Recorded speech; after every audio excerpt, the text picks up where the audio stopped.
This is a metronome. It makes this sound at perfectly regular intervals, and we can use it to practice our sense of timing and increase our speed, among other things. It's not the only way to practice these things, but I have personally found it incredibly useful, so much so that I use it every day. It's a simple tool, but it's not necessarily easy to use at first. So let's start at the very beginning and learn how to practice with a metronome. This is a mechanical metronome, but often I'll use a digital metronome on my phone or my laptop. There are plenty of apps. I use this one called Time Guru, but a Google search of the word metronome will give you one that works just fine. Start by setting the metronome to 80 beats per minute. It's not a particularly special tempo, it's just something not too fast, not too slow. For a moment, just listen to the metronome. Now try to match the click of the metronome, either by snapping your fingers, clapping your hands, anything so that you can precisely match the tempo of the metronome.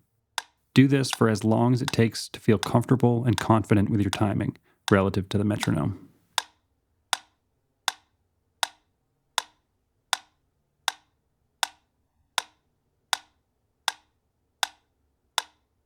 Now let's take this idea to our instrument, in my case, the banjo. If you felt comfortable matching the tempo of the metronome by snapping your fingers, then I think you should be able to do the same by playing one note, maybe an open string, like the third string on the banjo.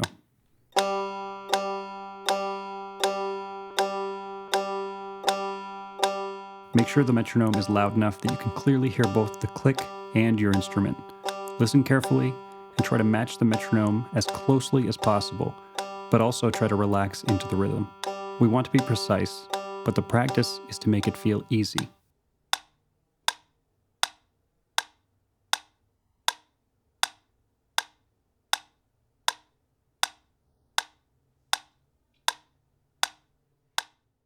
If you can play one note, try alternating between two notes. In this case, the third and second string.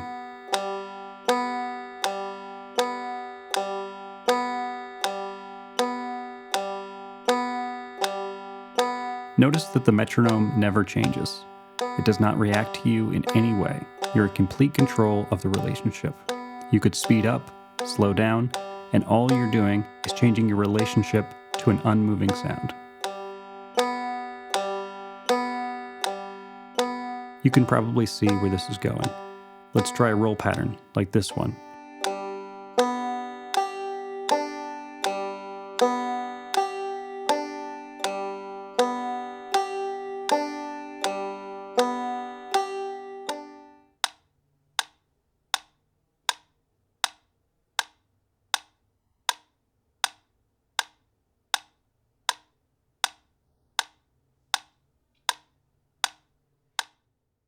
If you can do this, then you can practice anything with a metronome, as long as you're willing to break it up into pieces that you can handle. For instance, if we add a slide from fret 2 to 3 on the third string and play the same roll pattern, we have one of the most common phrases in the Scruggs-style language.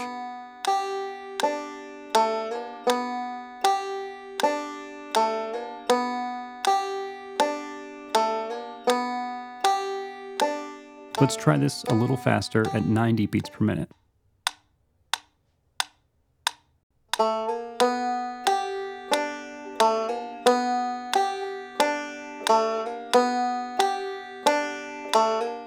It's a little faster, sure, but a gradual enough change that you can probably handle it. Do this for a minute or two, and then let's try picking up the speed again.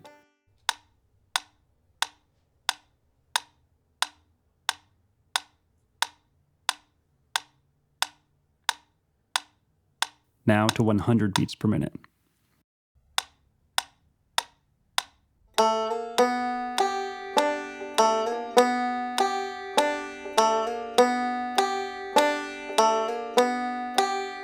Once again, this is faster, but likely not more than you can handle. If it is too fast, then you must bring the tempo back down to a level that's comfortable.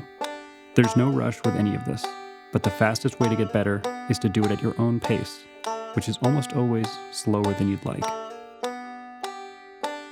You can practice anything like this, not just roll patterns. You can practice a lick or a scale,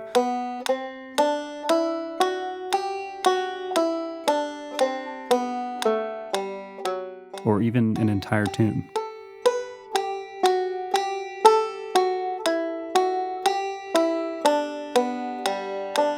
Some people worry that practicing with a metronome will make their timing too robotic or too perfect. Well, you don't have to worry. Your timing is not going to be too perfect. Through practice and experience, you decide what you sound like relative to the metronome. So far, we've been playing one note per click.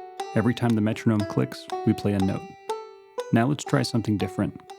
We'll set the metronome back to 80 beats per minute. Now listen to the rhythm I play.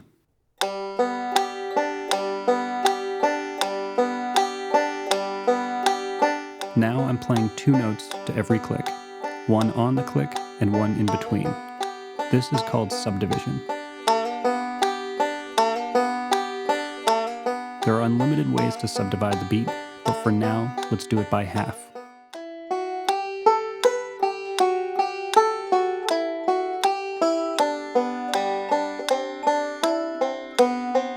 I'm still listening to the metronome, but now I'm completely responsible for the note that's happening between the clicks. This is one of the ways we can use the metronome to help us develop our own internal sense of time. But let's not stop there. Let's subdivide one more time to 4 notes per click.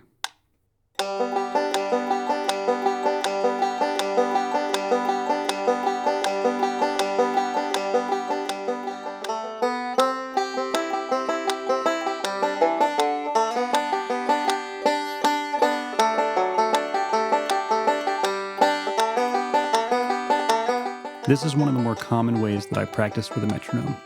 It's my responsibility to place the notes where I want them, but I get sufficient feedback from hearing the metronome to know where that is relative to the tempo I've set.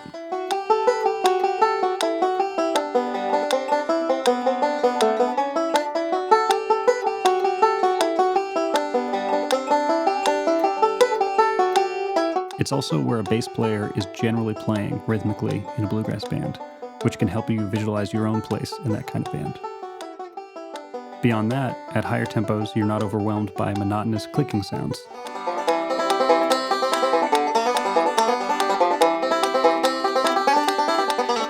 It's enough to keep you on track, but not distract you from the sound of your own instrument.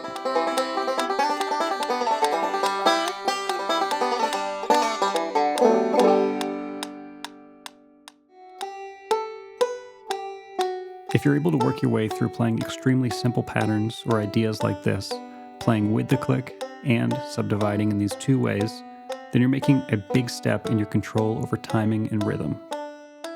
It's something I work on every single day, and I don't plan to stop anytime soon.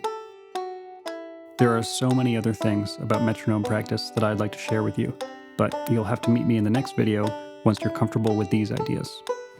So that's going to do it for this one. Thanks for watching, and I'll see you next time.